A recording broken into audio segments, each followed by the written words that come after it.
Com quem você fala quando você não tem mais ninguém com quem conversar? A pesquisa O Silêncio dos Homens, de 2019, mostrou que 6 entre cada 10 homens afirma sofrer de algum tipo de distúrbio emocional. Mesmo assim, 70% deles não têm coragem de falar com seus melhores amigos sobre seus maiores medos. Quando você é homem, você é ensinado que você não pode demonstrar o menor sinal de fraqueza ou insegurança. Mas com quem você vai tirar uma dúvida quando você quer saber algo sobre a vida, o universo e tudo mais? Há quase 10 anos meu trabalho é esse. Falar com homens. Falar com eles sobre aquilo que eles não têm coragem de falar com mais ninguém. Começou em 2011. Eu tinha acabado de me formar na faculdade e eu estava cansado daquele sentimento de ser um pós-adolescente. Eu queria me sentir o que eu achava na época ser um homem de verdade. E eu fui buscar ajuda para isso nas revistas que eram publicadas. E eu descobri que nenhuma delas falava exatamente para mim. Ou elas eram 100% voltadas para meninos ricos e para um estilo de vida o qual eu jamais poderia pagar, ou elas estavam mais preocupadas em publicar fotos eróticas do que qualquer outro tipo de coisa. Na internet existiam alguns blogs, mas a grande maioria deles apenas publicava conteúdos e piadas machistas e homofóbicas. Foi assim que eu resolvi criar um espaço para falar com caras que nem eu. E assim nasceu o Manual do Homem Moderno. A ideia desde o começo era essa: criar um espaço para conversar de homem para homem, uma conversa franca e sincera, sem julgamentos, sem preconceitos, sem machismos, sem cair naquele lugar comum de dizer o que um homem deve ou não fazer para ser mais homem. Nossa ideia era falar sobre sentimentos, medo, moda, relacionamento, todos aqueles assuntos que nem sempre são bem-vindos em rodas de conversas de homens.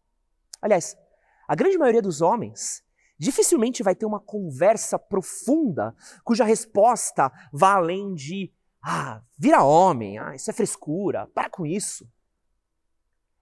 De lá para cá, alguns dos meus vídeos já passaram de milhões de visualizações.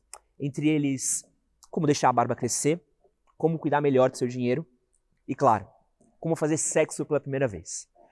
Em todos eles, a metodologia é muito simples.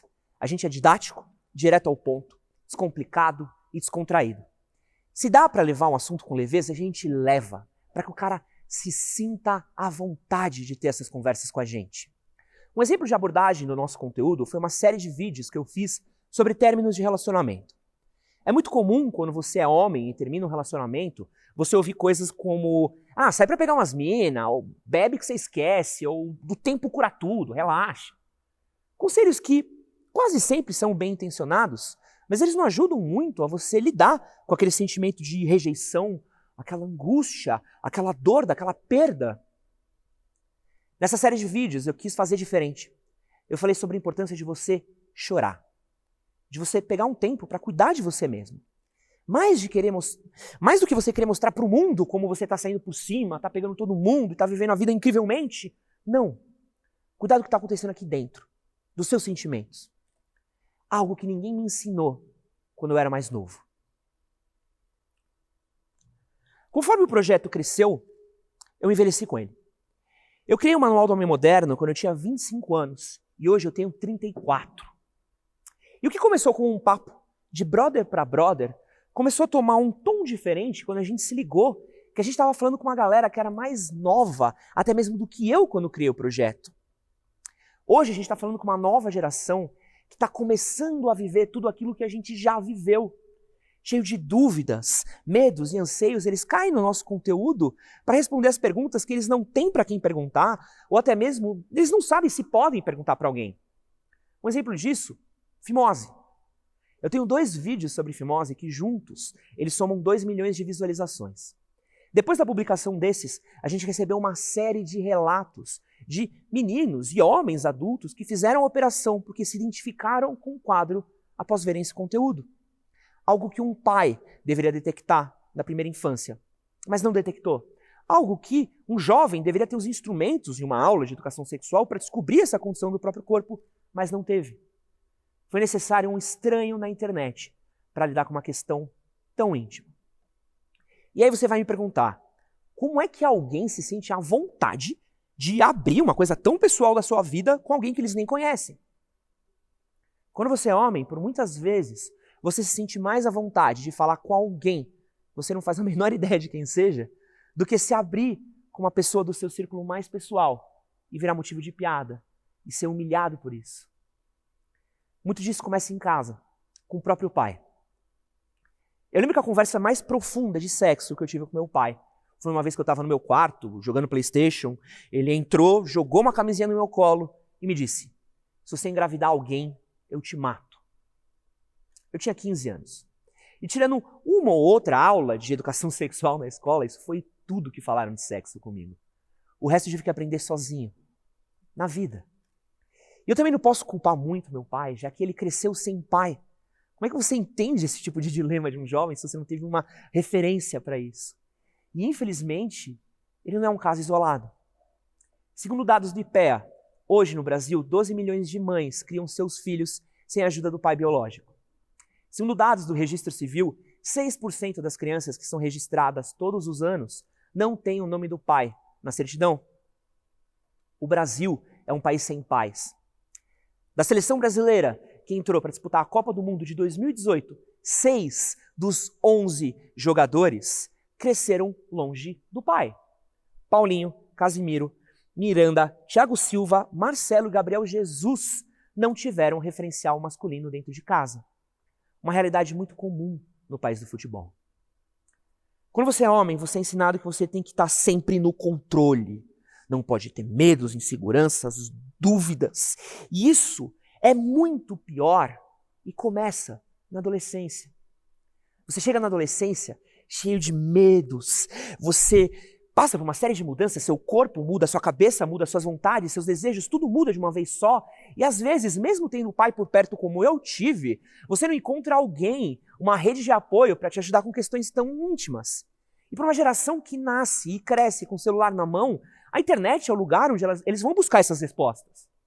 E aí começam os problemas. Pelo menos 90% dos meninos e cerca de 60% das meninas vão assistir algum filme pornográfico antes dos 18 anos. E quem não recebe educação de qualidade, o que está na tela se torna referência. E assim, o pornô se torna educação sexual. Que é basicamente a mesma coisa que você me dizer que você sabe dirigir só porque você assistiu a todos os filmes do Velozes e Furiosos. Uma das dúvidas que eu mais recebo é sobre o próprio pênis. Será que ele é pequeno demais? Será que eu vou saber o que fazer com ele? Será que meu parceiro ou minha parceira vai gostar? Pedro, calma. 15 centímetros tá ótimo. Vai com calma, presta atenção no que seu parceiro ou sua parceira tá achando e não esquece de mandar uma mensagem no dia seguinte. Olha, apesar de eu ser super bem intencionado, apesar de eu ter anos de profissão, eu ainda sou um estranho na internet. E muitos jovens ainda preferem falar com um estranho na internet do que com o próprio pai ou com a própria mãe. E se tem uma certeza que eu posso dar para você, é que nem todos os estranhos na internet são tão bem intencionados quanto eu sou. Nos últimos anos, a gente tem visto crescer cada vez mais movimentos extremistas, negacionistas e misóginos. Todos eles com uma base muito forte em jovens e em grupos de redes sociais que são frequentados por eles. Eles se aproveitam da necessidade de pertencimento e dessa vulnerabilidade para vender essas ideias tortas. Se a gente quer que nossos jovens cresçam como homens saudáveis, que parem de reproduzir comportamentos de risco e machismos, mais do que estar por perto, a gente tem que estar presente. Esquecer esse ideal de que a escola vai educar os nossos filhos e entender o que está por trás de cada medo, de cada anseio, de cada insegurança. Quantos pais não estão delegando a educação de seus filhos para tablets e celulares, para mecanismos de busca? A gente precisa aprender a abrir linhas de diálogos com homens desde cedo. Dar instrumentos para eles lidarem com suas inseguranças. Mostrar para eles que mais do que com violência, dá para lidar com boa parte dos problemas da vida com inteligência. A maioria dos conteúdos que eu publico hoje, eles são de conversas que eu queria ter tido anos atrás, mas não tinha ninguém para falar comigo. E quando tinha, a resposta nunca ia muito além de virar homem. Se a gente não começar a abrir essa linha de diálogo com os nossos homens, a gente vai estar entregando eles de bandeja para estranhos na internet. E pode acreditar que nem sempre o resultado da busca vai ser positivo. A minha pergunta agora é: será que você é alguém com com quem um homem pode conversar? Obrigado.